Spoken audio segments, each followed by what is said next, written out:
देखो हमने यहाँ पर हम आज से 2002 में आए थे, तब हम 18-19 साल की युवा अवस्था में आए थे।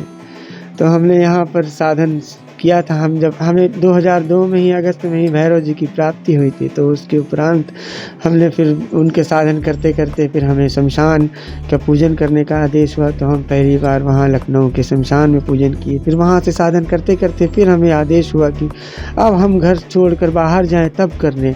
तो हमने अपने घर वालों से अनुमति ली कि हमें बाहर जाने दो और हमें तब करने दो। तो हम उस अवस्था में सिर्फ 5,000 रुपये लेके आए थे।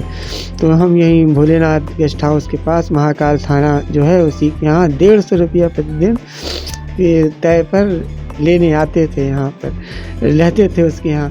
और तब इतनी भीड़ नहीं होती थी महाकाल मंदिर में, तो रोज़ भस्म आरती भी मिल जाती थी। महाकाल भी कृपा किए थे कि रोज़ दर्शन, रोज़ भस्म आरती करें। हम जितने दिन यहाँ रुके उतने दिन भस्म आरती करते थे। तब यहाँ पर खूब सारी, यहाँ पर तब माखनलाल चतुर्वेदी होते थे। तो हम प्रथम बार जब आए यहाँ काल भैरव पे हमें जप करना था, तो प्रथम बार काल भैरव जप करके फिर यहाँ आए, विक्रांत भैरव का आदेश हुआ। तो ये हमें प्रथम बार स्थान मिला यहाँ। तो उस अनुसार वो हमने ब्रह्म मतलब भैरवाचार का साधन हमारा यहाँ से भैरवाचार का साधन प्रारंभ हुआ। फिर ऐसे ही धीरे धीरे हमने यहाँ से फिर कामाख्या गए, कामाख्या से फिर करते हुए ऐसे 22 साल में आज हमने अपने महासाधन की प्राप्ति की।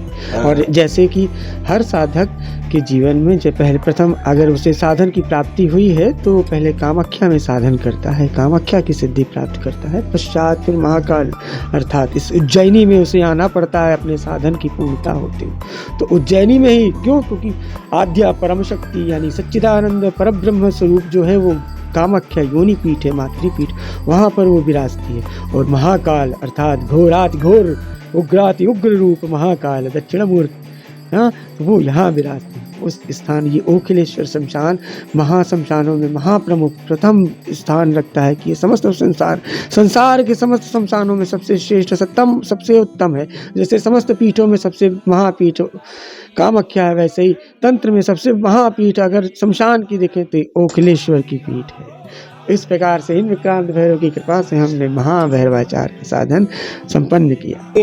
इस साधक के रूप में अघोर के नाम से लोगों को डराया भी जाता है। हाँ, तो वो इसलिए डराते हैं क्यों? क्योंकि देखो बाकी के सब लोग जो है ना इसे आजीविका बना लेते हैं इस तंत्र को। इसके द्वारा तंत्र है ना, तो तंत्र में मारण मोहन उच्चाटन ये सभी को मिलता है, तो ये लोग सब इसकी दुकान खोल लेते हैं। तो ऐसे पाखंडियों के लिए एकदम हम स्पष्ट निर्देश देते हैं कि सावधान हो जाओ वरना हम डंडा कर देंगे। हम स्वयं तुम्हारे घर गृह राज्य नगर हम तुम्हारे घर में घुस के तुम्हारी ले लेंगे अगर तुम पाप करते हुए नजर आए। इन पापियों के नाश के लिए ही राम राज्य की स्थापना होगी। तभी जब तक ये अधर्म बंद नहीं होगा तब तक ये पाप बढ़ता ही रहेगा, और ऐसे तो फिर शैतान ही हावी होते रहेंगे। हाँ, तो इसके मतलब में ये होता है ना कि ये सब मध्य पंचमकार करते हैं, मध्यमान मीन मुद्रा मैथुन। अब हमारे साधन का महत्व ये है कि हम इस नकारात्मक चीज को अपने साधन, अपने तप, अपने बल, तप बल के द्वारा इसको सकारात्मक ले लें। अब दुनिया भी तो पीती है लेकिन वो बलबला जाती है, वो उसे उसके पास ज्ञान नहीं रहता, और यही साधक पीता है तो वो उसे अमृत में बनाकर यानी उसे अमृत तुल्य मंत्रों के द्वारा उसे वेष्टित, उसे शुद्ध कर शोधन करके फिर उसे अमृत के समान ग्रहण करता है। तो वो उतना ही सकारात्मक होता है। उसके अंदर काम क्रोध मद लोभ जैसे पाप नहीं आएंगे, और जिनमें ये आते हैं वो साधक नहीं हो तो अपनी साधनाओं का प्रदर्शन कर रहे हैं, मदारी डम डम डम डम डम डम मदारी वाला काम करते हैं। तो यहाँ पर यही भ्रांति है कि इस नकारात्मक, अब जैसे मध्य मांस मीन मुद्रा मैथुन अर्थात जो सबसे संसार से घृणित बहिष्कृत चीज है उसको तुम्हें अपनाकर अगर उस परब्रह्म महासाधन की तुम्हें प्राप्ति करनी है तो इन नकारात्मक चीजों को अपनाकर और तुम भी चरित्रवान बनो, चरित्रहीन ना हो कि स्त्रियों का पूजन करते हैं पाखंडी ये सब। मैं तो पंचमकार के नाम पर उन्हें भैरवी डाकिनी शाकिनी योगिनी, अब ये तो योनियां है ना, नाना रूप में धरे देवी विचरती है। माँ देवी तो हर रूप में विचरती है स्त्रियों के, वही बाला वही युवती वही प्रौढ़ा वही वृद्धा। तो अब ये सब पाखंडी होते ही देवी के समझकर पूछते हैं, अपने भोग लेते हैं। ये पाप है, ये सदाचार नहीं, ये क्यों? क्योंकि वो पापी पतित है ना, हम मानव देह, जब तक हम निरंतर ईश्वर का ध्यान मगन ईश्वर का ध्यान रत नहीं करेंगे तब तक हम हमेशा पाप ही रहित रहेंगे। हम कब तक अपने आप को बचा लेंगे? हम जितना पुण्य करेंगे उतने ही पाप आते रहेंगे हमारे आगे।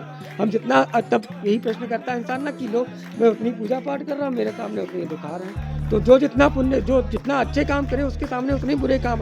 ईश्वर उसे परखता है कि तुम इस मतलब परिस्थिति को कैसे पार करोगे। वो भी तो तुम्हें धीरे धीरे टटोलता है, ना कि ऐसे चूतियों की तरह जैसे हम यहाँ से मैं 35 सालों से कर रहा हूँ, तुम्हारे ना करने से क्या मतलब, करो ना करो।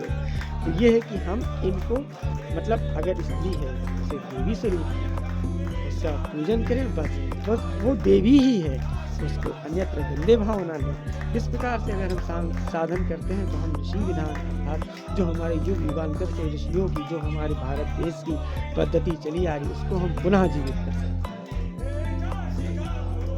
भैरव गौरव ऐसे गौरव त्रिपाठी कन्न कब्ज रामनगर आलमबाग लखनऊ हिंद अवधि।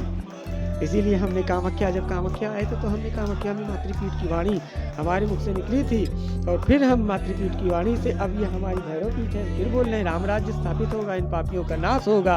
अब कोई चुनाव नहीं होंगे 2024 में। तो अब तो युद्ध का समय आ रहा, प्रलय काल का समय आ रहा, अब सिर्फ शक्तियों का काम है। अब यहाँ जो जितना साधन रत होगा वही बचेगा, अन्यथा सब मारे जाएंगे। सिर्फ जो ईश्वर का ध्यान करेगा वही राम राज्य को दिखेगा अपनी आंखों से। तब रामलला, अभी रामलला बैठेंगे थोड़ी नहीं, रामलला तो राजाधिराज है, अवध के राजा हैं। तो अवध में तभी बैठेंगे ना जब समस्त पृथ्वी पर राम राज्य स्थापित हो जाए।